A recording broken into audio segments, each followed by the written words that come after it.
like this. What? Y'all niggas wanna talk shit? What?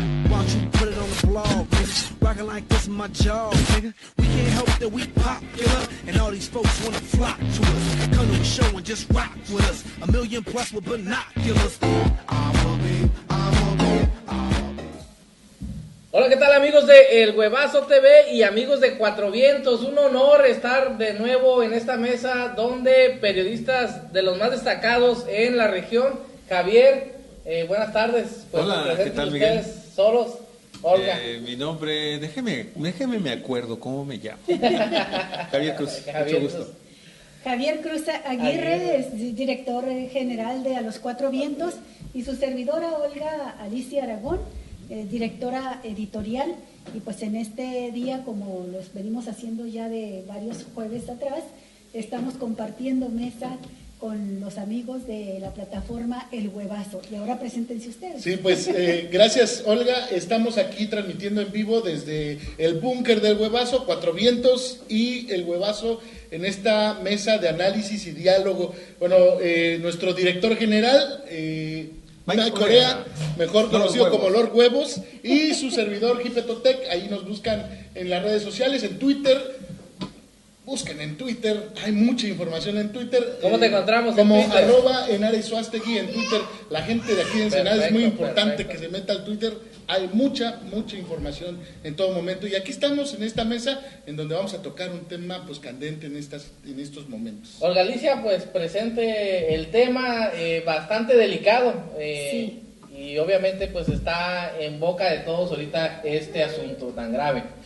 Sí, de entrada pues habría que decir que el agua ha sido reconocido por las organizaciones internacionales como la ONU como un derecho humano universal, un derecho al que toda persona, por el simple hecho de nacer y habitar en este planeta, debe tener garantizado su acceso. Es un elemento fundamental para la vida. No se le puede negar a nadie. Dice el dicho, un vaso de agua no se le niega a nadie. Bueno, pero a nivel ya de leyes, de normatividad, el acceso al agua potable y al alcantarillado, a la sanidad, a la salubridad, es un derecho humano. Y contra esto se viene fortaleciendo cada vez más una tendencia de hacer negocio con el agua, de privatizar algunas áreas de explotación, extracción, suministro, venta, distribución del agua. Y hay gobiernos, como es el caso de Baja California, que han entregado ya estas concesiones a empresas transnacionales. Lo que ahora nos convoca a retomar el tema ha sido el decreto que publicó el presidente Enrique Peña Nieto el pasado 5 de junio, precisamente el Día Mundial del Medio Ambiente. Enrique Peña Nieto firma un decreto, bueno, en realidad firmó 10 decretos de reserva de agua, que lo que hace es cambiar el estatus jurídico de alrededor de 300 cuencas hidrológicas en el país, que en su conjunto equivalen al 55% del total de ríos y de lagos que tiene la República Mexicana, y cambia el estatus de veda a el estatus de cuencas en reserva. Y esto ha abierto una enorme polémica, porque hay quienes aseguran que es un primer paso dado por el presidente a través de decretos para avanzar hacia la privatización del agua en México. Y hay quien cuestiona también, especialistas académicos del Instituto Jurídico de Ciencias Jurídicas de la UNAM, que dicen, bueno, además el presidente ha pasado por alto al Congreso de la Unión, porque no pueden hacerse estas cosas, ¿no?, que lleven hacia la privatización por simples decretos. Ellos me refiero a la presidencia, encontraron un camino donde pueden estar facultados para emitir este decreto sin violar la ley, pero es un tema que está en polémica y también está bajo controversia el saber si se privatiza o no el agua en México a partir de estos decretos. Por lo pronto sabemos que ya hay algunos diputados y senadores que van a interponer un amparo ante la Suprema Corte de Justicia contra estos decretos. Precisamente tenemos un apoyo visual que habla precisamente, o más bien muestra el momento en el que Peña firma esos decretos, ¿no? O de alguna manera presenta. Vamos en producción y regresamos para analizar. Comente, comparte el video, por supuesto, porque ustedes son parte, bastante parte importante de este análisis. Regresamos. En nombre de WF, me gustaría expresar nuestra alegría por formar parte de este equipo y ayudar a difundir este modelo en todo el mundo. Muchas gracias.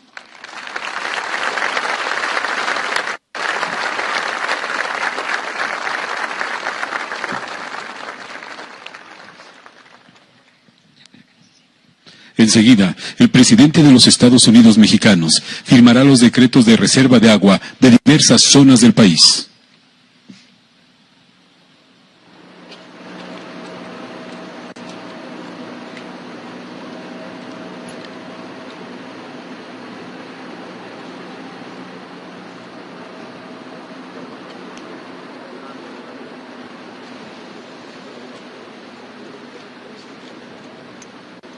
Son las firmas y ahí están por números, del 1 al 10.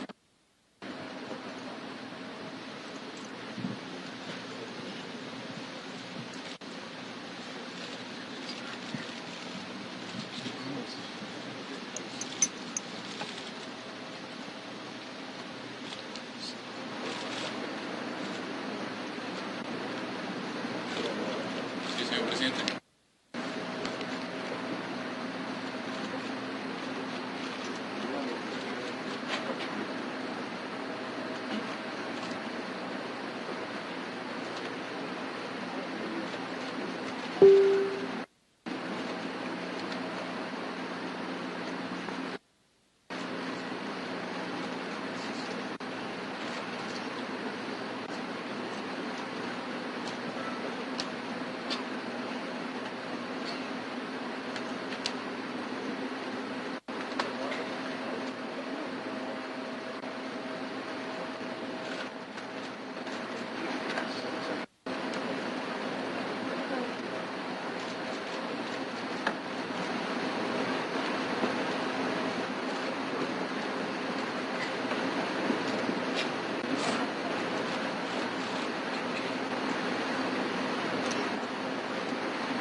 Bueno, observando en este momento es un acto que se desarrolló el 5 de junio en la residencia oficial de Los Pinos.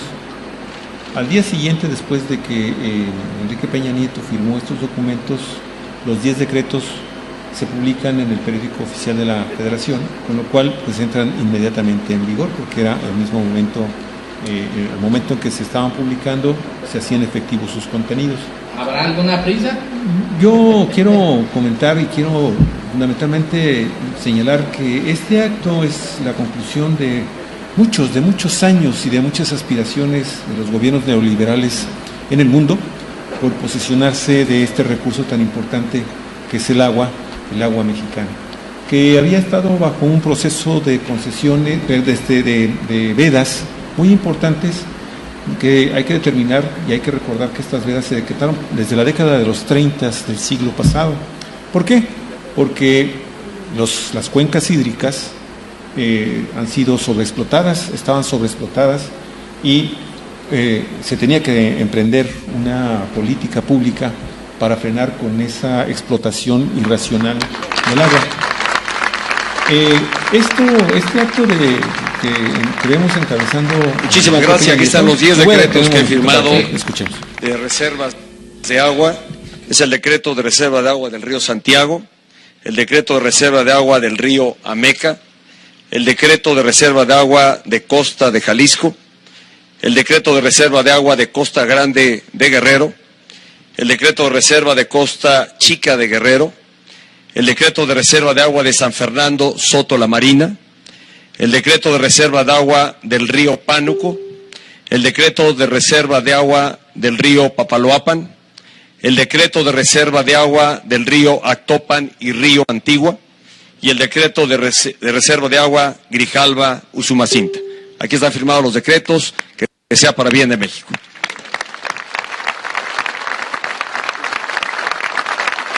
Para el bien de México es un me deja tranquilo eso, Javier. Fíjate que este tema, te digo, no arranca ni inicia el día 5 de junio. Esto tiene, te decía yo, varias decenas de años en espera de que los grandes consorcios transnacionales que manejan el agua en el mundo, que han comenzado a manejarla prácticamente desde la década de los 80 del siglo pasado, a la fecha, pues, obviamente por cae la Unión de Repúblicas Socialistas, gana finalmente primero el liberalismo, posteriormente los tecnócratas crean esta nueva corriente conocida ahora como neoliberalismo, y finalmente Vicente Fox, es más, desde Miguel de la Madrid, existían ya disposiciones y consejos y observaciones y recomendaciones que formulaban el Fondo Monetario Internacional y el Banco Mundial para que se abrieran los recursos naturales a explotación internacional, obviamente amparados y siempre cuidando los intereses de las grandes compañías multinacionales y transnacionales. Entre ellos, de una manera importante, siempre lo han jugado las grandes compañías refresqueras, han sido las que más han estado encabezando o encabezaban a nivel mundial estas privatizaciones, estas campañas de privatización. Posteriormente las productoras también de alimentos como Nestlé, y finalmente terminan todos los consorcios relacionados con el tema de las minas y de los desarrollos inmobiliarios para la gente superpoderosa, ¿no? Para gente millonaria. Entonces se estaba buscando desde hace muchos años esto que firma Enrique Peña Nieto. Lo intentaron después, cuando llega Enrique Peña Nieto a la presidencia del país, a uno de sus funcionarios, el que era su funcionario en el área del agua, cuando era gobernador del Estado de México, lo coloca en la dirección de la Comisión Nacional del Agua, y él trae ya la idea clara de que se tiene que privatizar ya este recurso en nuestro país en este mismo sexenio. Lo intentaron, que de Israel viene una ley para hacer esto. Sí. Les fracasa y finalmente se dan cuenta de que legalmente lo pueden hacer, y esa es la conclusión. La firma de estos 10 decretos es la conclusión de una política que, te digo, viene directamente impulsada desde los grandes consorcios financieros internacionales con sus compañías transnacionales y multinacionales, para que este recurso también forme parte de sus activos. Hasta ahí le dejo para empezar. El tema del agua definitivamente ha generado hay muchas aristas, yo a ver si alcanzo, porque mi memoria luego a veces me traiciona. En otros países, recordemos Bolivia, la guerra por el derecho del agua genera un movimiento social muy importante que logra al final de cuentas, en una de tantas, abrirle paso a la presidencia de Evo Morales. Con esto se impide el crecimiento, o más bien el saqueo de Estados Unidos en este país del sur. Otra arista que veo, o sea, ha generado problemas no solamente en el tema de México, en el tema de Baja California, sino en otros litorales. Decir también que no solamente ha sido un recurso de pelea entre grandes potencias mundiales, sino que ha sido un recurso históricamente de cacicazgos locales, y quiero introducir esto así nada más para que no se me olvide.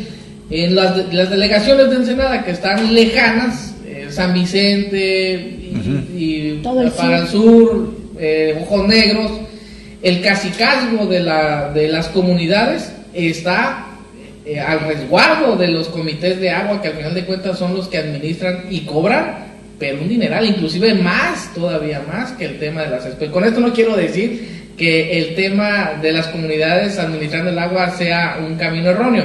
Lo que digo es que el cacicazgo es lo que afecta al final de cuentas, no permite a la comunidad tener decisión sobre su recurso natural. Y con ello me paso a México. No nos han permitido en México que expertos, porque después de la firma del decreto de Peña, de estos decretos, se empezaron ya a escuchar voces, pero ya había antes, ¿no? El tema de Jalife, las conferencias que andan dando sobre el tema de agua, Jalife. Pero al final de cuentas toma más conciencia la comunidad de nuestro país en torno a los cuidados en respecto al tema del agua. O sea, vamos a escuchar a científicos, vamos a escuchar todo lo que tenga que ver con el tema de pues este recurso hídrico. Y ¿qué decir en esto? Definitivamente, porque hay mucho debate ahorita, sobre todo en redes sociales, de que no se está privatizando el agua. Es efectivamente cierto, no se está privatizando el agua en este momento, pero lo que está pasando es que están abriendo de par en par las puertas para que empresas mineras, empresas petroleras, que ahora ya van a ser extranjeras, hagan y deshagan con el tema del agua. Sí, cierto, ahorita no hay privatización de tajo, pero en unos días, esto no lo están haciendo por damas de la caridad. O sea, es obvio que al final de cuentas hay algo. No lo hemos descubierto, pero precisamente para eso es esta mesa. Vamos a tratar de desenredar este asunto, a ver si podemos llegar a conclusiones más concretas y dejar esto ahí. Yo quiero comentar un poco el tema de los decretos. Los decretos que plantea Peña Nieto, o que firma Peña Nieto el 5 de junio, hacen un cambio en las más de 500 cuencas hidrológicas, ¿no? Estamos hablando de que hacen un cambio de ser cuencas en donde existía una zona de veda. Estaban vedadas. Vedadas, o sea, no podía haber explotación del agua, a una zona de reserva.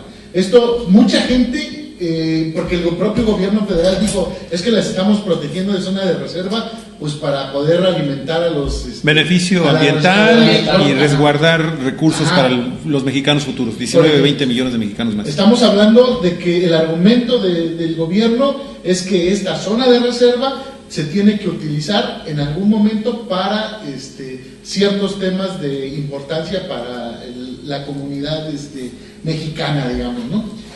Pero el problema está en las pequeñas, o en las letras pequeñas, siempre en los tratados, en las leyes, ¿no? En las convenciones, y en este caso, en estos decretos, se abre la posibilidad de que si hubiera necesidad de consumo de esa agua, se tenga que utilizar cuando en realidad estaban en una etapa de veda. Esas pequeñas letras, pues lógicamente abren la posibilidad de que se comercie con esa agua, que a final de cuentas son reservas que se habían considerado, son zonas que se habían considerado como fundamentales para que se mantuviera el agua en el país y que no hubiera un desastre incluso en términos ecológicos, pues, ¿no? Entonces, eso es lo que está sucediendo el día de hoy. Y la otra parte que a mí me parece muy importante comentar, yo creo que hay que entender, muchos que están ahorita embelesados en el proceso electoral, incluso gente de izquierda, de oposición, dice, no, pues es que hay que aguantar, ya va a llegar el nuevo gobierno y etcétera, etcétera. Va a corregir esto. Y va a corregir esto. Y la verdad es que el problema fundamental es que hay cosas que difícilmente las va a poder cambiar un nuevo gobierno, porque también existen los pequeños candados que traen los decretos, que traen las leyes, en donde esas leyes, esos decretos no pueden ser cambiados durante un determinado periodo. Ahora, el problema es que, lo querramos o no, Peña Nieto es presidente en estos momentos.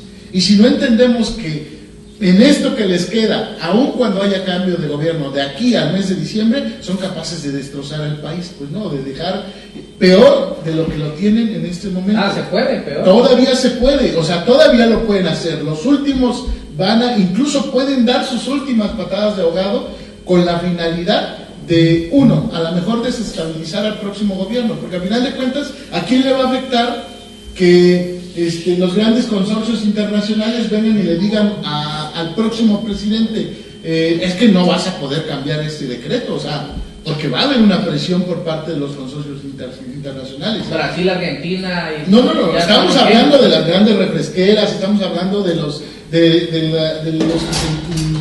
las empresas que se dedican a derrotar gobiernos.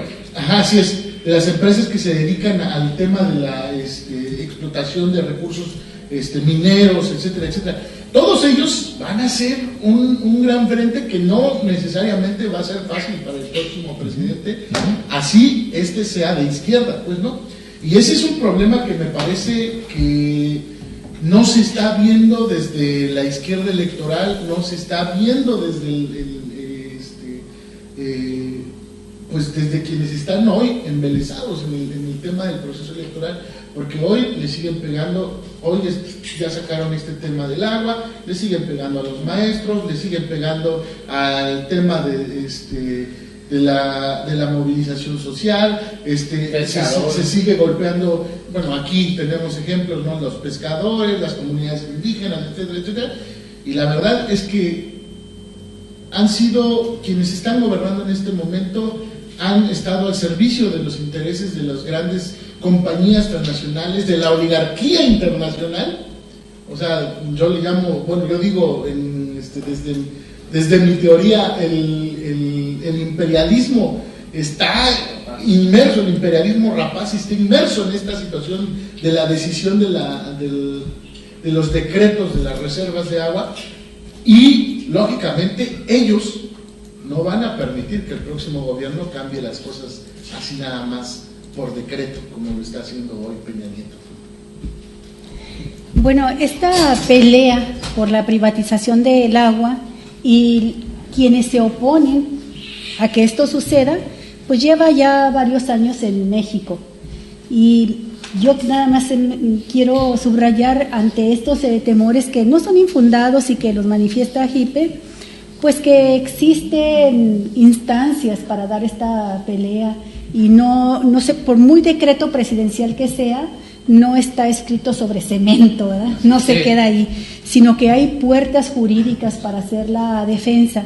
Y la primera de ellas es lo que mencionaba hace un momento, pues de que ya hay legisladores que interpusieron un juicio de inconstitucionalidad ante esta decisión tomada por el presidente Enrique Peña Nieto. Están cuestionando de fondo la facultad para emitir este tipo de decretos sobre un bien fundamental de la nación, que es el agua. Entonces hay una vía jurídica ahí abierta.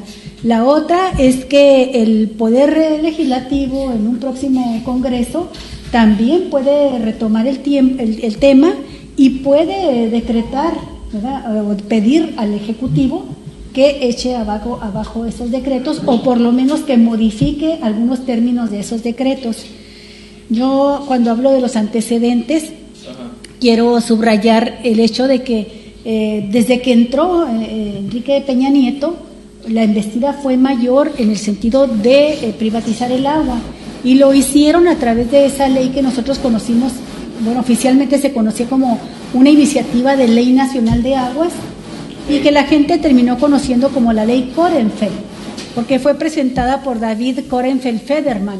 ¿Quién es este hombre? Bueno, en ese momento era el director de Conagua, ¿sí?, de la Comisión Nacional del Agua, puesto por Enrique Peña Nieto. Es uno de los hombres más cercanos a Peña Nieto, con una trayectoria política muy rápida, de presidente municipal de Huixquilucan en el Estado de México por allá del 97 al año 2000. Cuando Peña Nieto está como gobernador, se lo lleva de funcionario justamente a esta área como comisionado del agua en el Estado, y cuando Peña Nieto se va a la presidencia se lo lleva como director de Conagua, y desde ahí empiezan a estructurar todo un plan que abarcan, entre otras cosas, las plantas desalinizadoras de Baja California.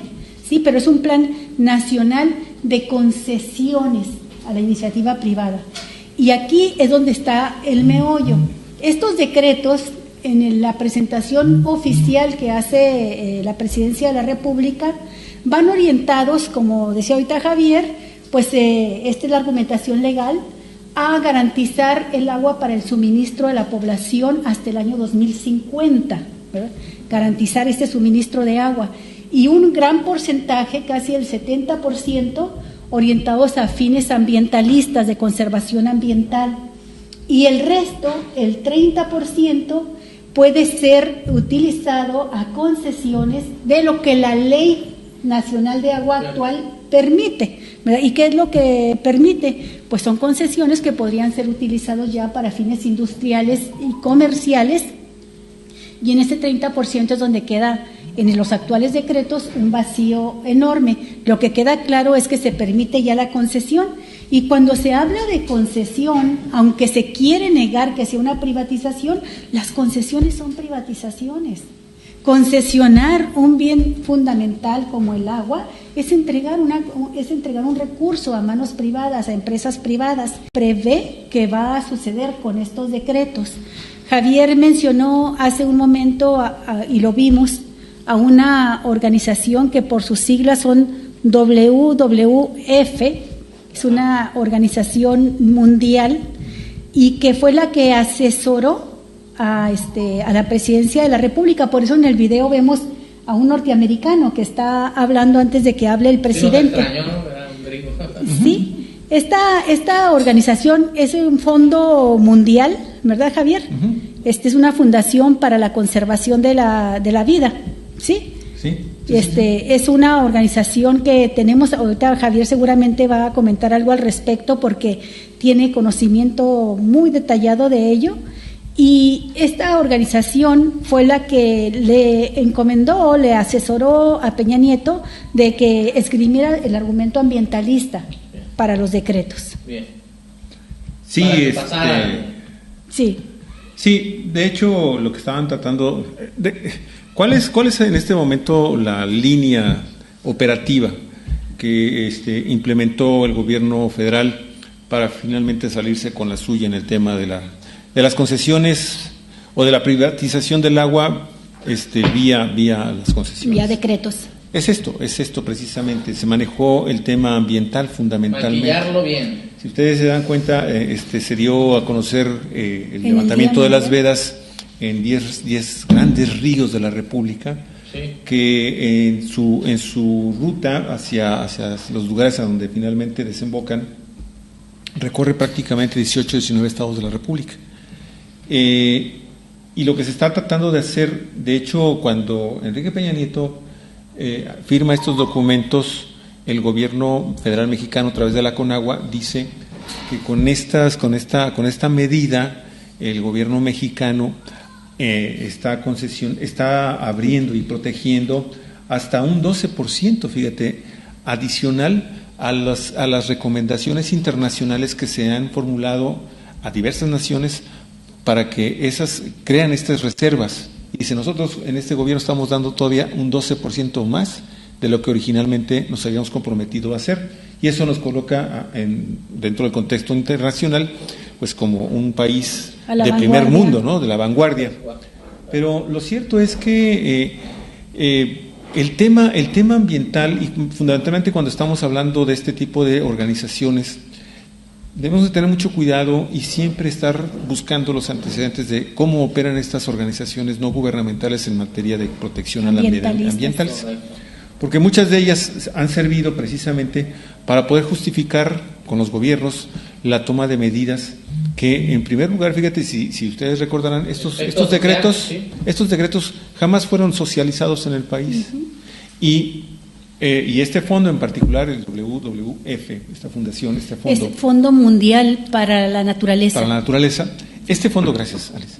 Este fondo ha estado trabajando, ya lo habíamos comentado en alguna ocasión, uh-huh, con empresarios también, no nada más con gobiernos, sino también con empresarios, con grandes magnates, para poder justificar también la declaración de zonas como áreas naturales de protección o reservas de la biosfera, que tienden a beneficiar propiedades en donde los grandes magnates tienen proyectos, tienen propiedades, ¿sí? Y citábamos el caso de Carlos Slim en el lado del Golfo de California, ¿no? Es correcto. ¿Sí?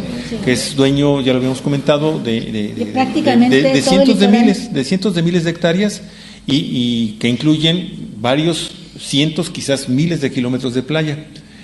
Y en el caso específico de este fondo, ha formado alianza con una fundación también de Carlos Slim para poder hacer este tipo de proyectos.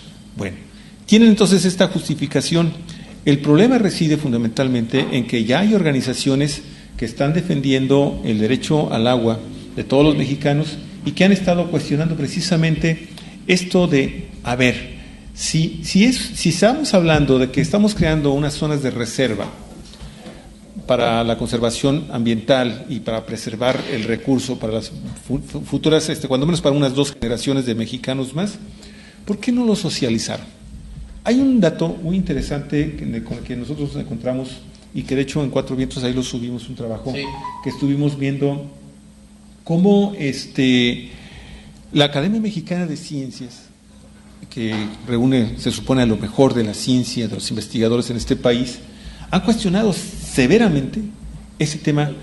2 cosas fundamentales son las que deben cuestionar. A ver, ¿por qué la Comisión Nacional del Agua es la única que, con base a sus estudios y de acuerdo a sus investigadores, da el visto bueno para que se decreten estos 10 levantamientos de esta zona? Nos gustaría mucho ver cuáles son los estudios y quiénes participaron, ¿sí?, para la elaboración de este dictamen técnico que le está dando la entrada a la apertura de estos 10 decretos. Hasta el momento, la Comisión Nacional del Agua no ha dicho absolutamente nada, no ha dado una respuesta, nada más que están reiterando el tema de que nosotros nos llevamos varios años con nuestros técnicos haciendo, y nuestros estudios y nuestros números, hemos estado haciendo esto. Y otra de las grandes cosas que se le ha estado, desde el punto de vista ambiental, se les ha estado criticando al gobierno federal mexicano con esta medida, es que se están tomando los datos a nivel superficial, pero las cuencas hídricas, la inmensa mayoría del recurso se encuentra en el subsuelo, en los mantos freáticos. ¿Dónde están los estudios de los mantos freáticos para poder determinar si lo que decretaron es suficiente o insuficiente? Sí, por supuesto. Y luego de esto hay otros razonamientos que dicen que por sí mismo también el hecho de que pudiera existir alguna controversia entre las comunidades indígenas que no fueron consultadas, ¿sí?, que son los primeros que deben ser consultados cuando se trata de recursos que están ubicados dentro de sus comunidades, ellos deben de ser los primeros en ser consultados, no se les tomó en consideración. Y vamos a pensar que en un momento determinado alguna comunidad indígena dice, ¿saben qué? Y hay muchas comunidades indígenas que cruzan estos ríos. Sí. Me voy a inconformar, voy a presentar amparos. ¿Quién va a ser el árbitro? Para empezar, con agua. ¿Y con agua? ¿De quién depende? De la Presidencia de la República. Entonces, esta falta de información, estos criterios de hacer las declaratorias de manera unipersonal, ¿sí?, dice Conagua, porque hemos visto algunas de las respuestas que ha dado, dice Conagua, lo que pasa es que nosotros estuvimos haciendo toda una serie, sí lo consultamos con todos nuestros órganos, no recuerdo el nombre de los organismos operadores de las cuencas. La Comisión Nacional del Agua. Sí, de la Comisión. El Consejo Nacional del Agua es otro. Pero son los organismos y que fundamentalmente son ejidatarios. No, es desde el punto de vista social. Sí, desde el punto de vista social. Son pequeños propietarios, pero también son los grandes productores, los horticultores. Sí. Y ellos son los que finalmente van a hacer los estudios cada 3 años para determinar cuánta agua finalmente se va a reserva y cuánta se puede concesionar. ¿Sí? Entonces, de nueva cuenta, estamos viendo, se toman decisiones al margen de los ciudadanos, al margen de los especialistas, al margen de la academia y de los investigadores, que existe una enorme cantidad de investigadores en este país que pudieron haber enriquecido este decreto para quitarle incluso todo sospechosismo, sí, y sin embargo no fueron tomados en consideración y ahora están pidiendo información y se las han negado. Es correcto. Bueno, en cuanto a lo de las concesiones, por ejemplo, un gobierno puede entregar una concesión por razones de utilidad pública, ¿sí? Y eso es justo lo que se argumentó aquí por parte del gobierno de Francisco Vega para dar las concesiones a empresas transnacionales que construyen las plantas desalinizadoras y que nos van a costar un dineral, porque se entrega la concesión por espacios de 25, 35 años a costos muy elevados, y el gobierno se obliga a estar entregando mensualmente durante esos 35 años su cheque, ¿verdad?, a la concesionaria que va a administrar la desalinizadora, y terminan siendo cantidades multimillonarias las que se llevan. Esto de los 82,000 millones de pesos con que deja endeudado Francisco Vega a Baja California por obras fundamentalmente hidráulicas, como estas que estamos mencionando, no es todo lo que nos va a costar. Conforme pase el tiempo se va a ir incrementando este costo. Pero yo sí quiero mencionar un dato que lo proporcionó la propia organización esta que asesoró a Peña Nieto, la organización que mencionábamos ahorita del Fondo Mundial para la Naturaleza, WWF, en voz de su presidente Eugenio Barrios. Dice, de estas zonas que quedan en reservas, que son casi 300 cuencas, dice, y que representan el 55% del agua de los ríos y los lagos del país, dice, solo el 1% va a ser para consumo humano. Acuérdense ustedes que uno de los argumentos fundamentales va a ser para garantizarle agua a la población hasta el 2050. Dice, cerca del 70% será destinado para reservas ambientales. Todavía no nos queda claro, no conocemos los proyectos, los planes de las reservas ambientales, en qué consisten.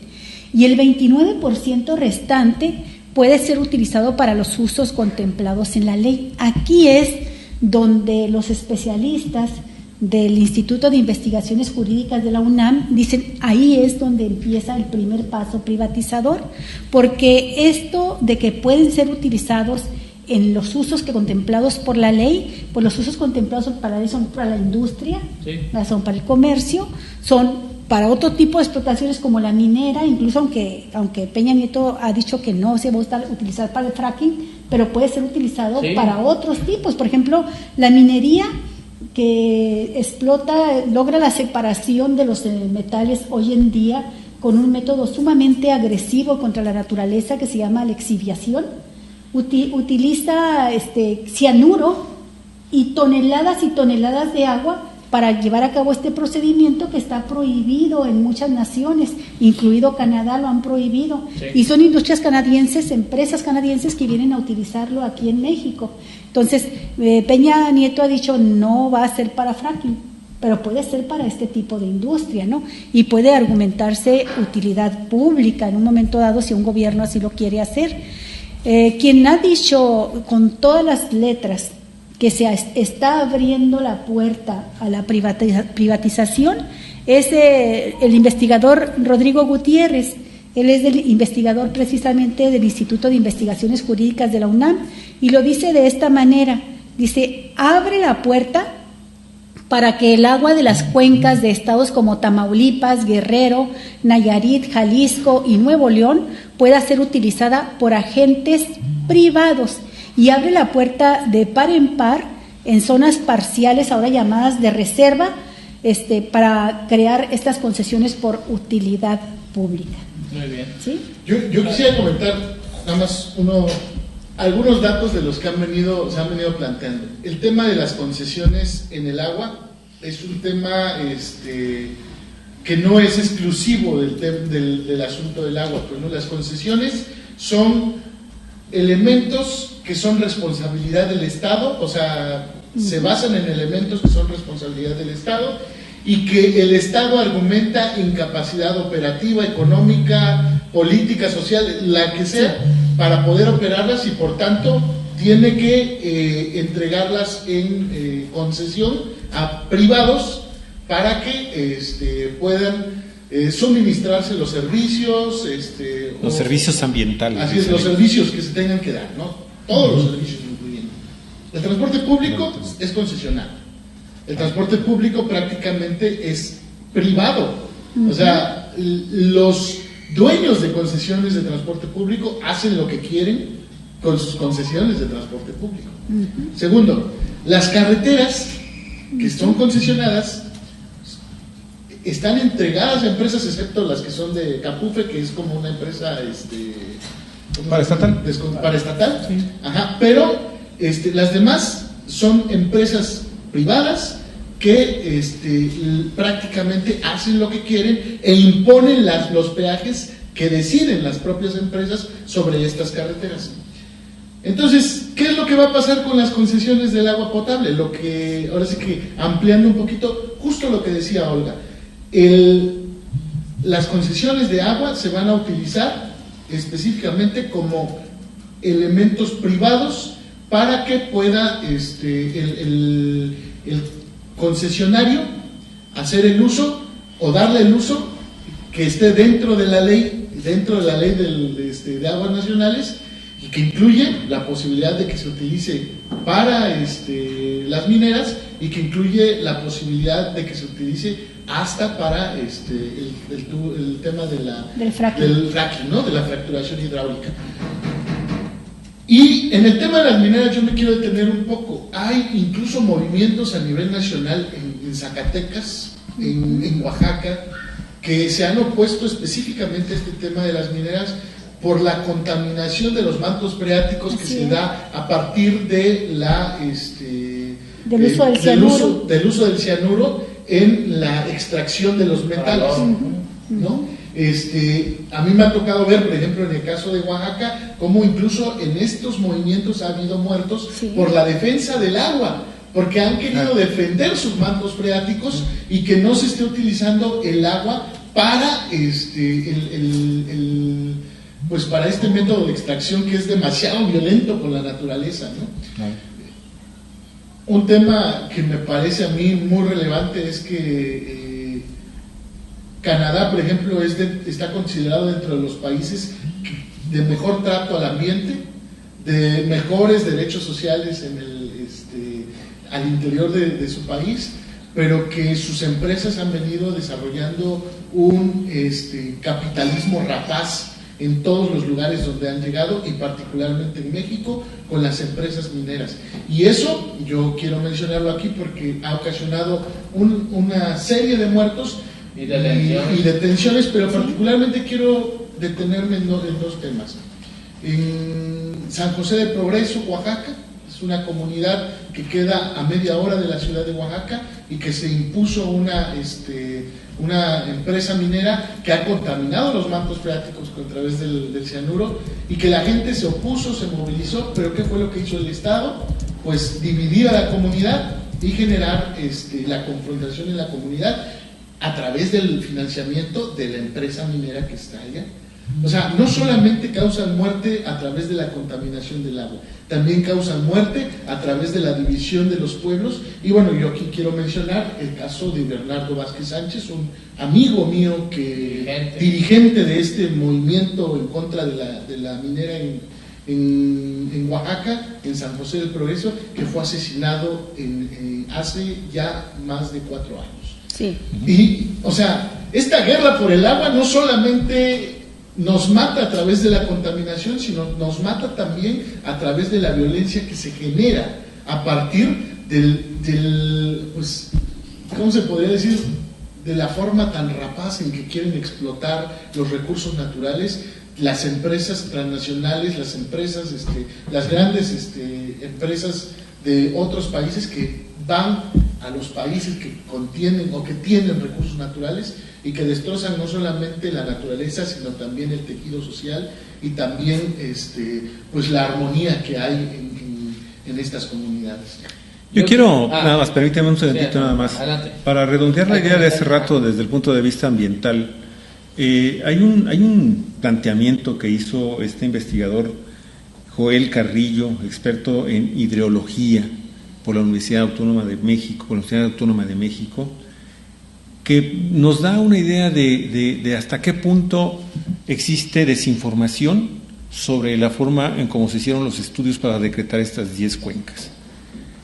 Dice, para poder establecer la disponibilidad de agua de una cuenca hidrológica, No son claros estos decretos al no existir mediciones de evapotransportación. El agua que se evapora, con la ¿sí? transportación de líquido. La escorrentería, cómo escurren el recurso, cómo va, y el caudal también de estos ríos, ¿no?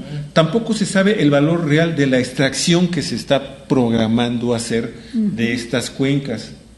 Y nada más para que vean el tamaño de desinformación y las enormes deficiencias que ya se están encontrando por parte de quienes desde la academia y la investigación, ¿sí?, se han encontrado con estas deficiencias en estos decretos, para empezar.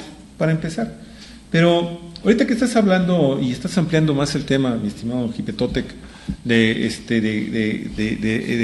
cómo se están dando y se están librando tantas batallas por este recurso, sí, que es fundamental, ¿sí?, que se ha considerado que es ya en este momento un derecho universal, el primero de toda la humanidad, sí, ¿sí?, y que debe ser gratuito, que sí, se le debe entregar, todos los estados deben de estar trabajando muy fuerte para afianzárselo al más humilde de los habitantes de este planeta, desde el punto de vista de los seres humanos, pero también obviamente la sustentabilidad de nuestro hábitat, de los recursos que sí, tiene el planeta.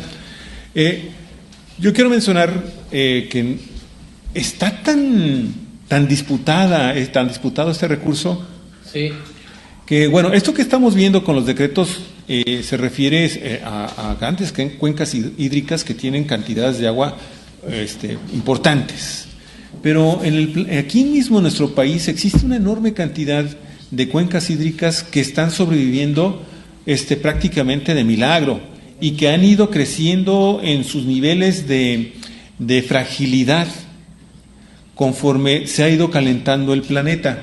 Yo sí te voy a aceptar también aquí un poquito. Están ofreciendo en este momento cafecito, café. Sí, por si no nos ven, mejor ahorita que no nos están viendo. Ahorita que no nos están viendo, para que no te veas ahí, como no te veas, para que no te veas de pinche. Sí, acuérdate que el pinche es el ayudante del cocinero. Y entonces,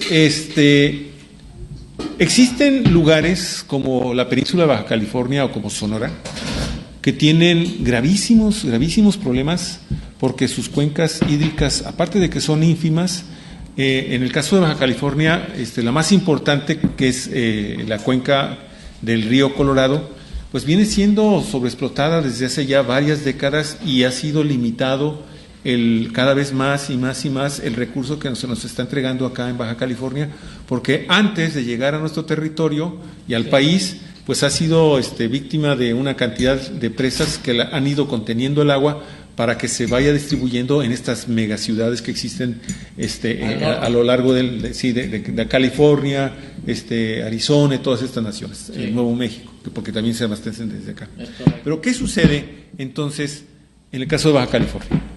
Ustedes saben perfectamente bien que este recurso se ha ido limitando.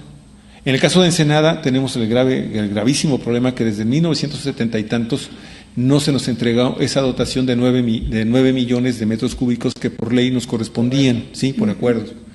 Y a esto nos encontramos con gravísimas agresiones por parte de grandes compañías transnacionales que vienen a establecerse y que requieren de muchísima agua. El caso de Constellation Brands es emblemático para Baja California en los últimos años, ¿no? Es un ejemplo, es el más común. Pero tenemos millones de metros cúbicos que están ahí, pero tenemos un asunto que lo tenemos ahí latente desde hace cuando menos unos 30 años, cuando se le otorga a Germán Larrea la concesión para la mina del Arco, en donde se encuentra uno de los yacimientos, o así no lo han manejado, como el primero o el segundo yacimiento de cobre más importante de Latinoamérica. Sí, todavía para ser todavía mucho más millonario a Germán Larrea. El señor Belisario Domínguez. El segundo más millonario de todo de este país. Y esta compañía no ha logrado, una de las cosas por las que no ha logrado echar adelante su proyecto es precisamente por el problema del agua. Estuvieron hace aproximadamente unos 6 u 8 años atrás a punto de arrancarla.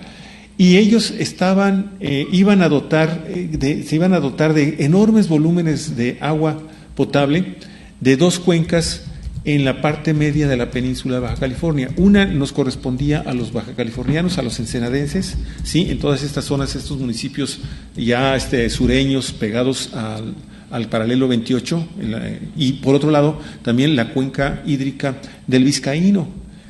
Los ciudadanos, los habitantes de esas dos regiones pusieron el grito en el cielo y pelearon y pelearon y pelearon. Por ahí, por debajo del agua, recibieron el apoyo también de la Comisión Nacional de Áreas Naturales Protegidas, quienes estuvieron también dándoles información, dándoles documentos, dándoles, sí, estuvieron trabajando muy fuerte. No, la CDI en ese momento no, totalmente, estamos hablando de otras cosas totalmente diferentes. Y entonces lo que hicieron finalmente fue oponerse, porque esa simple explotación del agua de estas dos cuencas en medio equilibrio, sí, porque están muy alejadas de las zonas ahorita, de las zonas agrícolas, eso las ha salvado. Bueno, estuvieron a punto de ser uso exclusivo de esta gran compañía minera que utiliza el sistema altamente tóxico del que está hablando la famosa lixiviación, porque no nada más van por cobre, ahí hay también grandes yacimientos de plata. Y bueno, lo que quiero decir es que hay situaciones como por ejemplo también con la gente de los indios yaquis en Sonora, que también grandes compañías como Sempra han estado buscando, y otras compañías refresqueras y cerveceras están buscando quedarse con los recursos de estas comunidades que viven en zonas semiáridas, en donde quisiéramos ver, antes de que se hagan los grandes negocios, por ejemplo, con las desalinizadoras, que es la forma en como ahora están tratando de resolver los problemas de agua en diversas regiones con dificultades de abastecimiento de agua en este país, y que eso genera enormes negocios para estas grandes compañías transnacionales, ¿sí? Lo que están tratando entonces de hacer es quedarse con esta agua, impulsar ese tipo de proyectos, crear acueductos para trasladar agua de una región, de una cuenca a otra. Y yo nada más termino. El trasvase. Y hay un ejemplo que para muchos ensenadenses y para muchos bajacalifornianos, obviamente para los mexicanos, para el resto de la comunidad mexicana, es todavía más desconocido. Conocemos el área de San Quintín. El área de San Quintín, amigos y amigas, es un área de aproximadamente 125 kilómetros de largo, por otra cantidad de aproximadamente unos 40, 50 kilómetros de ancho, que corre a partir de unos 140 kilómetros al sur de la ciudad de Ensenada. Es un valle agrícola, en donde se asentaron grandes capitales también extranjeros para la producción de grandes hortalizas comerciales de alto valor, y también de las famosas fresas, las berries y todo esto. Bueno, anteriormente en Camalú se establecieron unas compañías de este tipo que sembraban tomate, se acabaron el agua. Se tuvieron que ir a la cuenca hídrica de San Telmo, que se encuentra como unos 40 kilómetros al norte de Camalú, para extraer el agua de esa zona y llevársela a la zona de Camalú, a los sembradíos de tomate. Se acabaron las dos cuencas, se las acabaron, las sobreexplotaron, ¿sí? Eso mismo puede suceder, y más cuando nos enteramos que no existen los estudios adecuados o están incompletos, ¿sí? Con estos decretos. De repente, de la noche a la mañana, podemos ver lo que se nos está pintando como una gran labor social a favor del ambiente y de las futuras generaciones de los mexicanos. Puede ser que de repente se conviertan en un gravísimo dolor de cabeza para este país. Ahorita que mencionas lo de San Telmo, me viene a la memoria que ahí hay un pozo, ahora sí que tubería de conducción, una red de agua potable para toda la población, y que solo se requiere, pero el dueño donde se hizo el pozo lo cercó. Entonces eso ya tiene 20, 30 años, y lo único que se ocupa es una declaratoria de uso común para que avance la expropiación de ese pozo por parte del gobernador. Y mi pregunta siempre ha sido, caray, ¿por qué no hace la declaratoria y le da agua a todo? Porque ya está toda la red puesta para aproximadamente 2.500 familias. Pero tú estás hablando de un pozo, mi estimado Mike. Yo estoy hablando de toda una cuenca. Sí, una cuenca ahora, se la acabaron. Ahora lo que dices da respuesta a eso. No quieren esa agua, esa cuenca ya tiene dueño, pues, ¿no? Ya está asignado. Pero bueno, fíjate a dónde y cuando era tan sencillo, llegando, ¿no? Perdón, y discúlpeme que me esté metiendo demasiado en esto, pero cuando es tan sencillo, porque una cosa la debemos de ligar de inmediatamente con la otra. Con la otra. Es tan sencillo que cuando en aquella época te estoy hablando de 1992, 1993, cuando se da este trasvase, como dice Olga, de una cuenca a otra del recurso hídrico. Se hablaba, y ya venía hablándose desde la década de los 70 del siglo pasado, de que en esa área en particular del valle del municipio de Ensenada, todo lo que viene siendo el valle de San Quintín, se podían crear una serie de obras hidráulicas, ¿sí?, tan sencillas como eran ollas de captación de agua, bordos de contención de agua, 2 o 3 represos importantes, entre ellos el del famoso arroyo de Santo Domingo, que es una obra que ahí siempre se menciona en procesos electorales. O sea, existía una enorme cantidad de pequeñas obras que se pudieron haber hecho y que no se hicieron, y yo me pongo a pensar ahora hasta malignamente, ya desde entonces existían estos planes de ir privatizando las cosas en este país. ¿Sí? Y muy curioso que venga Peña aquí a nuestra ciudad a inaugurar la segunda desalinizadora en el país, cuando ya estaba en puerta el decreto de estas cuencas ahora. Bueno, caray. Yo quiero poner, a ver si para ir ya más o menos terminando, dos aristas muy importantes. El tema de creo que hay 3 factores. Las organizaciones, las ONGs, extranjeras sobre todo, Greenpeace, la ¿qué es? WWF, Fondo Mundial por la Naturaleza.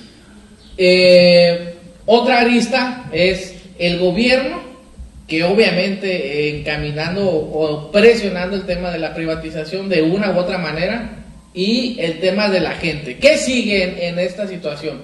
Vemos 2 experiencias muy, muy importantes. Baja California, en específico Mexicali, y obviamente por los municipios que estamos colindando, tenemos la experiencia porque lo que están haciendo, recuerdo yo por el decreto que hizo el gobernador, o los decretos del gobernador para arrebatar el agua a las comunidades. Es lo mismo que está pasando en esta ocasión. Él decía, no, lo estamos privatizando. Exacto. Es la historia en pequeño de lo que va a pasar en el país, ¿no? O sea, ¿qué es lo que sigue? Pues que van a privatizar ahora sí. Va a depender de la capacidad de organización de la gente para lograr tirar estos decretos. Y quien no recuerde, en algunos otros estados que nos estén viendo de la República, se les va a venir a la memoria las grandes manifestaciones históricas, manifestaciones en Baja California para tumbar esos decretos y para tumbar obviamente la ley que había que se cambió por parte del gobernador Kiko Vega.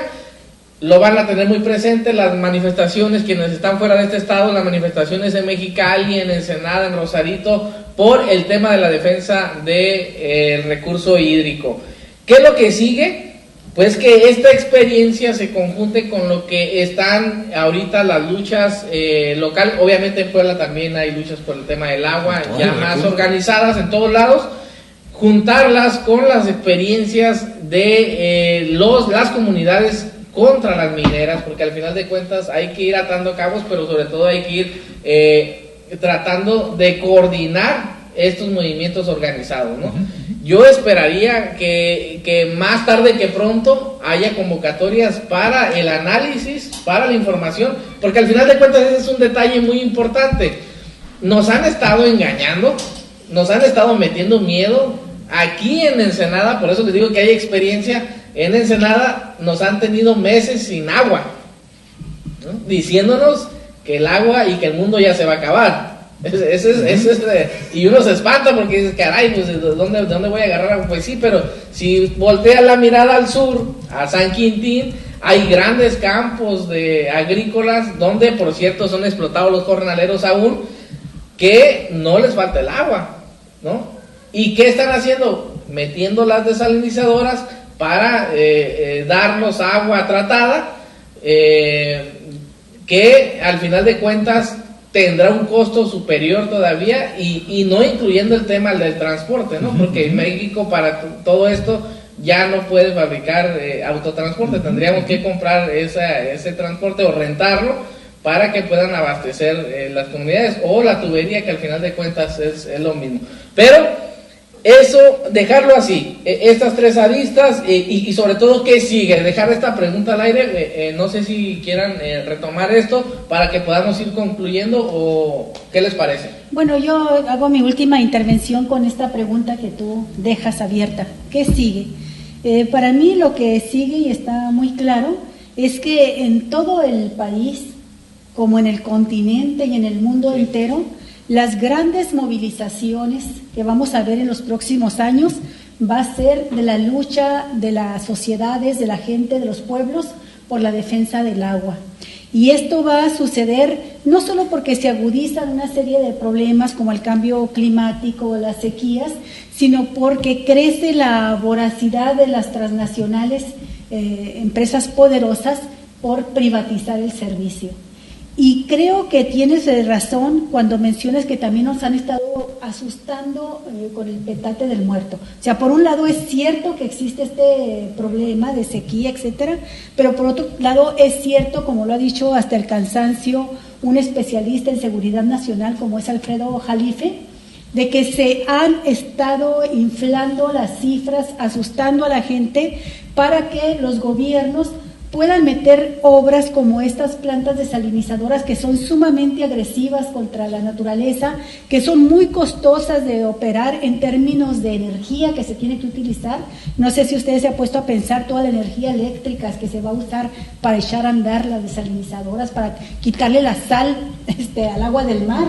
Y luego también no hay hasta ahorita un solo estudio de impacto ambiental que pueda con certeza garantizar que no se va a afectar el medio el marino con las descargas de la sanguaza y las sales ultraconcentradas que se van a regresar al mar. Nosotros tuvimos acceso, por ejemplo, al estudio que se realizó con el proyecto de la planta desalinizadora de Rosarito, que está considerada como la más grande a construirse en el continente, y que estamos hablando aquí que su propósito son, déjame ver el dato, 352 millones de litros de agua potable al día. Esta cantidad de agua no la necesitamos en Baja California, nos excede con mucho. Pero ¿por qué tiene esa capacidad esta planta? Bueno, la va a tener. Pues porque se pretende llevar agua a Estados Unidos, agua desalada. A nosotros nos dejan los costos de la operación, nos dejan la deuda por construir esa desalinizadora, nos dejan la destrucción ambiental, y ellos van a tener ya agua desalada para consumo en Estados Unidos. El estudio lo realizó una empresa de aquí, de Ensenada. Es un ingeniero de nombre Enrique Noriega. Y cuando él hace el estudio de impacto ambiental, lo dice claramente de que no puede avalar que no va a causar daños mayores, y que pone en riesgo una gran cantidad de especies marinas, y por lo tanto la economía de los pescadores de la región en Rosarito, entre otras cosas que mencionó como una obra de alto riesgo.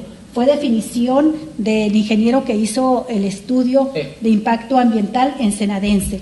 Pero también yo quiero mencionar, a propósito de lo que decía ahorita Jipe, que en efecto viene junto con la defensa del agua una serie de movimientos que ya iniciaron ahorita, y que va unido por una parte a la reforma energética que privatiza la extracción del gas y de los hidrocarburos en general, con la utilización también de técnicas agresivas que requieren muchísima agua, y la profundización de la explotación minera que tantos muertos nos han dejado. El 22 de octubre del año 2012 mataron a 2 líderes barzonistas en la comunidad de Benito Juárez, en Chihuahua.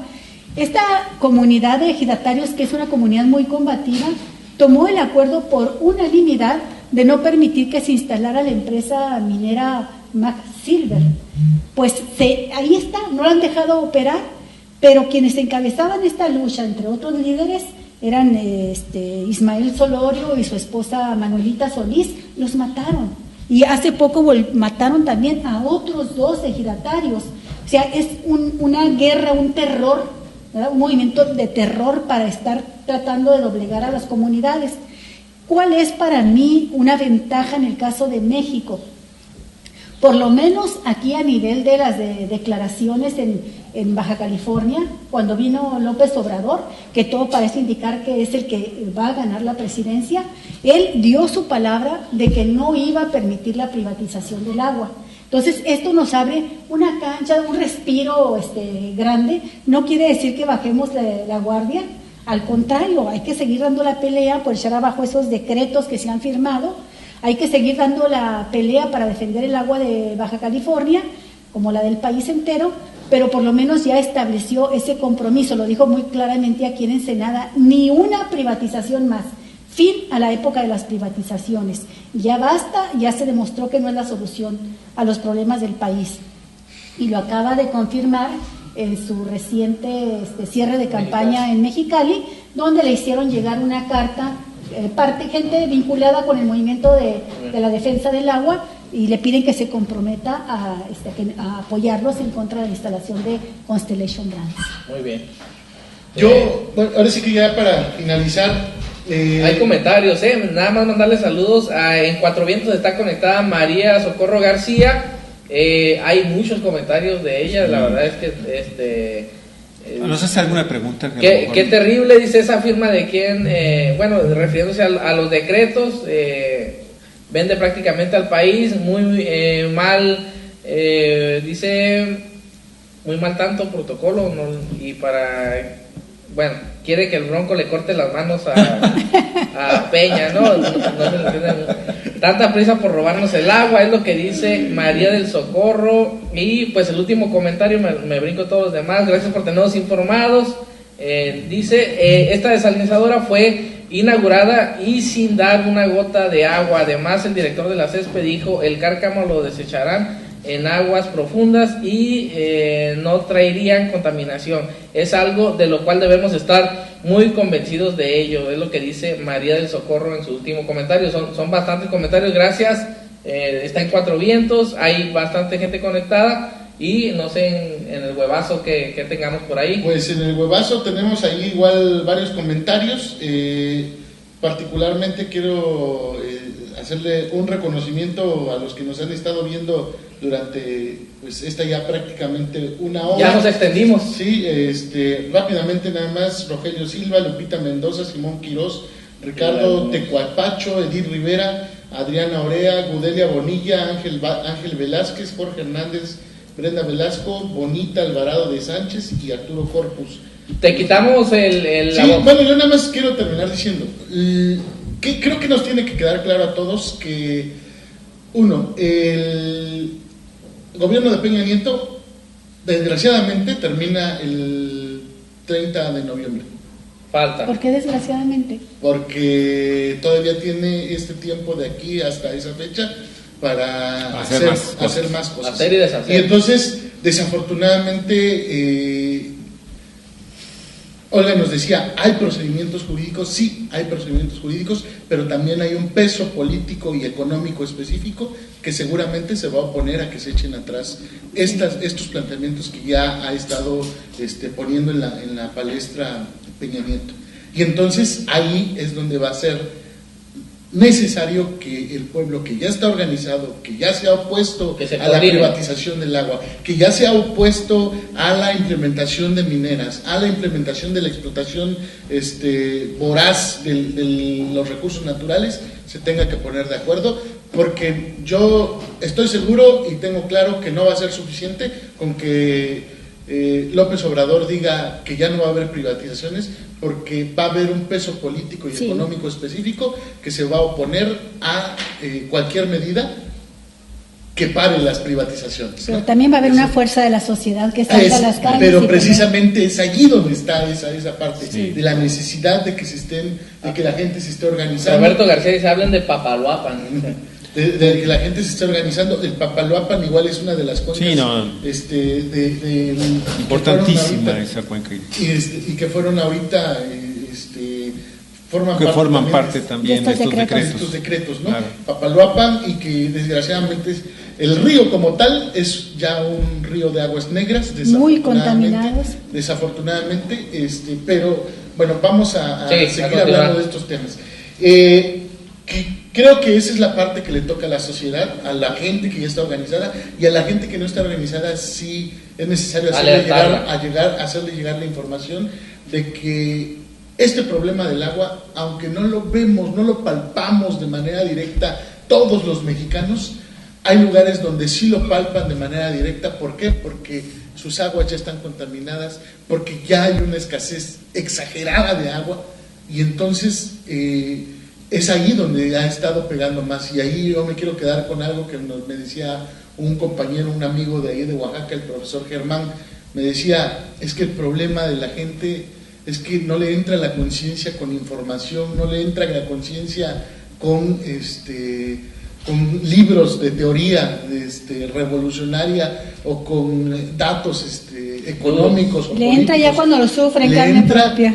Le entra por el estómago, no entra por la cabeza, entra por el estómago. Y cuando ya hay hambre, cuando ya te hace falta eso, desgraciadamente en ese momento es cuando entra, pero ya es un poco tarde, ¿no? Uh-huh. Pero afortunadamente existe la posibilidad de organizarse y de conjuntar esas luchas para que de manera unificada se haga frente a esta situación que afecta no solamente a los que están luchando, sino a todos en nuestro país. Sí, y yo no nada más diría, desafortunadamente no estamos hablando nada más de que la gente actúa cuando tiene hambre, también cuando tiene sed, y cuando tiene sed sí, es todavía más terrible. Pero sed de agua, no de cerveza, como en el caso de Mexicali. Mira, sí, el asunto... sin respirar podemos durar unos minutos. Uh-huh. Sin comer podemos durar 3 semanas. Sin tomar agua podemos durar hasta 3 meses sin comer. Sin tomar agua no podemos durar 3 semanas. Es una cuestión de vida o muerte. Claro, ¿no? Sí, por eso, y eso nos debe de llevar a una reflexión. Estamos hablando de que tenemos graves problemas con el agua. No estamos hablando nada más del agua que no tenemos, sino que también del agua que tenemos.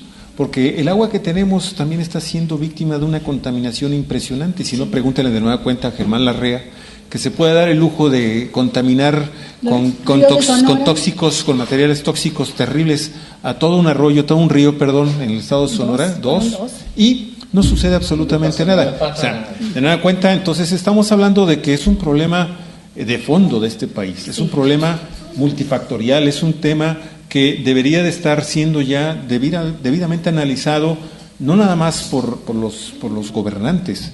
Ustedes han estado mencionando muy atinadamente que a los ciudadanos de a pie nos toca ya asumir también nuestra responsabilidad de lo que está pasando en este país, porque yo ya lo había comentado en alguna ocasión. Si queremos ver finalmente quiénes son los responsables de todo esto que nos está pasando, es simple y sencillamente irnos a un espejo y ahí vamos a encontrar en muchos casos al verdadero responsable de lo que está pasando en México. Pero a final de cuentas, estamos hablando, y ahorita lo acaban de ustedes, creo que tú lo dijiste, mi estimado Jipetotec, que Andrés Manuel López Obrador, vamos a pensar que gane la elección y que se la reconozcan, y que llegue finalmente el día 1 de diciembre y asuma la titularidad de este país como presidente de la República. Va a encontrar una nación dividida, va a encontrar una nación con un 50%, quizás más, vamos a ver qué porcentaje finalmente no vota por él, pero en este momento ya hay muchas agresiones entre los mismos mexicanos, lo estábamos platicando hace un rato, nada más es cosa de ver los videos de mexicanos que han estado ya en el Mundial en Rusia, y hemos visto ya escenas que realmente son muy preocupantes. La gente que han quemado en Nicaragua es lo que nos va a estar pasando aquí, en Venezuela. Tenemos ya llamadas de atención importantes. Y por lo mismo, entonces, no podemos ya dejar que las cosas no las bajen directamente los gobernantes. Andrés Manuel López Obrador va a llegar con una cantidad enorme de presiones y también de compromisos. ¿Por qué? Porque ha tenido, vean ustedes cómo está conformado este frente que posiblemente lo pueda llevar al poder, el poder político. Es una cantidad impresionante, y es gente de las más diversas corrientes ideológicas, políticas, económicas de este país. Así es, hay una variedad que por sí mismo, eso también va a ser un factor de mucha presión para un gobierno que pudiera encabezar Andrés Manuel López Obrador. Ojo, no estoy diciendo que él sea que vaya a ganar, simple y sencillamente estoy diciendo que puede ganar, que está señalado en las encuestas, que está señalado también por empresas que se dedican a ver la perspectiva de los votos para el próximo 1 de julio, y bueno, de las probabilidades, ¿no? Y de la cantidad de votos que podría recibir cada uno de los candidatos. Pero, insisto, es el momento de que, es cierto, Jipe, Enrique Peña Nieto va a ser presidente hasta el día 30 de noviembre de este mismo año, pero ya es tiempo entonces, por lo mismo, que también los ciudadanos nos pongamos las baterías y que tengamos entonces la necesidad urgente, es de sobrevivencia, y es incluso hasta para evitar males mayores, que tengamos que comenzar a unir en proyectos conjuntos, muy activa, muy participativa, muy llena de propuestas. Miren, ayer estábamos comentando también, antes de que ya cayéramos ahí totalmente rendidos en la cama, Margarita y su servidor, por estar trabajando, por estar trabajando. Estábamos viendo el caso de Alejandro Solalinde. Alejandro Solalinde ya está trabajando en la conformación de organizaciones sociales para estar cuidando la toma de un consejo ético para apoyo a las víctimas en la aplicación de lo que sería la propuesta de amnistía, porque resulta que gran parte de la elaboración de la propuesta de amnistía parte de estos sectores también religiosos, de comunidades eclesiales de base, de la teología de la liberación, y él ya está trabajando. Es que al final de cuentas es lo que toca. Así es, nos corresponde eso. ¿Por qué lo digo? Porque así como existe Alejandro Solalinde específicamente para ver este tema de la amnistía, la violencia, las víctimas, el tema de la delincuencia y de la enorme violencia con la que están actuando, necesitamos muchos Alejandro Solalindes para el área de turismo, para el área ambiental, para el área de la agricultura, para el área de los servicios profesionales que se están dando en este servicio. Necesitamos miles de Alejandro Solalindes para organizarnos. ¿No? Claro. Sí. Y es el momento histórico. Si no lo entendemos así, entonces, mira, dormamos en nuestros laureles. Si viene Ricardo Anaya o si viene Mid, ni modo, nosotros lo queremos. Eso va a ser. Puede ser que nos puedan burlar nuestro voto, pero aún burlando nuestro voto, necesitamos entonces ser lo suficientemente congruentes, y lo suficientemente duros para responder a un agravio de esa naturaleza. En las diferencias solo hay que encontrar las coincidencias, nos dice Dulce María Romero Cortés, de Agua para Ensenada. Yo lo resumiría de la siguiente manera: la democracia no se reduce al voto. Ese es el tema. Así es. Quien esté reduciendo la democracia al simple hecho al ir a votar y después irse a rascar el ombligo a su casa. Muy equivocado. Se trata de construir muchas cosas más, como lo está haciendo Alejandro Solalinde y como lo están haciendo algunos otros mexicanos en la construcción de un nuevo país y un nuevo mundo, llegue quien llegue a ser presidente. Claro. Oye, compañero, nomás porque se me quedó un dato que me parece muy importante. Miren, hemos hablado de las grandes obras hidráulicas como una gran fuente de negocios para transnacionales que se les hace agua a la boca por venir por nuestros recursos naturales a México. Se le hace agua a la boca por el agua, ¿no? Sí. Como se le hizo por los hidrocarburos, como se le hace por nuestros minerales, en fin. Pero en el caso de las obras, de las enormes obras hidráulicas, esta es una opinión que a mí me parece muy interesante, que nos la dio un científico del CICESE, Tomás Günther Kretschmar. Él es ni más ni menos que el jefe del Departamento de Geología, Hidrogeología y Geología Ambiental del Centro de Investigación Científica y de Educación Superior de Ensenada, del CICESE. Y él se ha encargado durante los últimos 15 o más años en estar estudiando el comportamiento de los mantos acuíferos en la región y estudiar también los efectos que tiene el cambio climático, las sequías, etcétera. ¿Qué es lo que dijo que nosotros nos cimbró realmente? Fuimos a entrevistarlo para conocer su opinión sobre las plantas desalinizadoras y dijo: la solución a los problemas por escasez de agua no siempre está en las enormes obras hidráulicas. Actualmente, científicos hidrogeólogos encuentran en los ancestrales conocimientos de campesinos de México y de pueblos de África la clave para resolver el abasto de agua en zonas semidesérticas como Baja California. Y estuvo hablando de proyectos que ya estaba desarrollando él, como surcos, represos, gaviones, Y en fin, una serie de obras, gracias. Una serie de obras muy interesantes. Ahí lo tenemos en pantalla. Que no son nada costosas y que sí resuelven problemas de abasto de agua, y que además, dice él, nosotros queríamos que nos dijera casi una declaración tremenda sobre la sequía y el desastre en Ensenada, y digo, es que yo no puedo decir eso porque el comportamiento de los mantos acuíferos de Ensenada es muy generoso. Dice, así como están abatidos, las lluvias los recargan muy rápidamente. Entonces hace falta una planta desalinizadora. Dice, una planta desalinizadora es muy costosa. Yo no digo que no haga falta, pero digo que hay otras obras que se pueden realizar antes, ¿no? Ollas de captación. Nada más que no son negocios para transnacionales. Abrevaderos para las reses. Nuestra presa que está destrozada aquí, ¿no? Sí. Esa presa solo necesita desasolvarse. No, y aparte de eso... Y le remetas casi el 60% de su capacidad. No, a ese grado está el asolve en esta presa López Zamora en Ensenada, ¿eh? Los asentamientos estos de Urbigeo que están invadiendo todos los cauces del río que se puedan... Bueno. Ya no me quiero extender más. Nada más lo mencionamos para que vean que sí hay, que no es una persona anquilosada, anclada al pasado, quien saca propuestas de esta naturaleza, sino que son grandes científicos, ¿verdad?, que nos dicen hay que voltear la mirada hacia nuestro pasado, hacia nuestros ancestros sabios, y saber que de ahí podemos rescatar, porque México tiene mucha agua también, así como tiene zonas semidesérticas como nosotros, Baja California difícil, tiene zonas que tienen problemas de inundación. Hasta aeropuertos quieren construir arriba de los lagos. Y fíjate, tecnológicamente, y hablando de lo nuevo, de las cosas que se pueden hacer para lograr otros canales de abastecimiento de agua potable para las grandes ciudades o para ciudades medianas como las nuestras aquí en Ensenada, de hasta 500,000 habitantes, se está hablando de que no se ha invertido en absoluto porque ahí no hay negocio. Ajá. En cuestión de generación de agua por otras formas de recuperación de agua. De la tubería. Perdón, también, pero ya nos vamos. Sí, ya nos vamos. Amigos y amigas, gracias por estar con nosotros. Cuatro Vientos, la batiseñal. No hablemos de señales. ¿Quieres hablar de señales? ¿Quieres hablar de señales?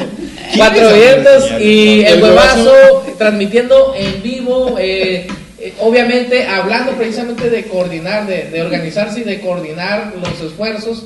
Cuatro Vientos y el Huevazo tratando de hacer esta mesa de diálogo y de análisis cada semana, y agradecerles a todos los que nos están viendo. Compartan este video por favor para que llegue a más gente. Es la única manera que podemos permear y contribuir, ¿no? A la desinformación o la mala información que abunda, ¿no? Sí. Bueno, ¿y saben una cosa nada más? Sí. Rápido.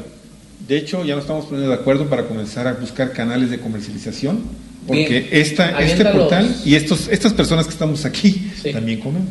Si nos pueden ayudar. Gracias a toda la gente que nos está viendo, y no olviden darle like a las páginas El Huevazo y Cuatro Vientos, para que podamos seguir alcanzando a más gente y que llegue esta información pues también a más gente. Claro, definitivamente. Gracias por estarnos viendo en esta transmisión ya de un poco más de una hora. Javier Cruz, Cuatro Vientos, director general. Olga Alicia, directora editorial. Director general del Huevazo, y Jipe Totec, director editorial de El Huevazo. Gracias por vernos, nos estamos viendo la próxima semana aquí, Cuatro Vientos. Organícense y luchen, amigos. Vientos. Hasta luego. Vientos, dicen los chilangos. Vientos. Los chilangos.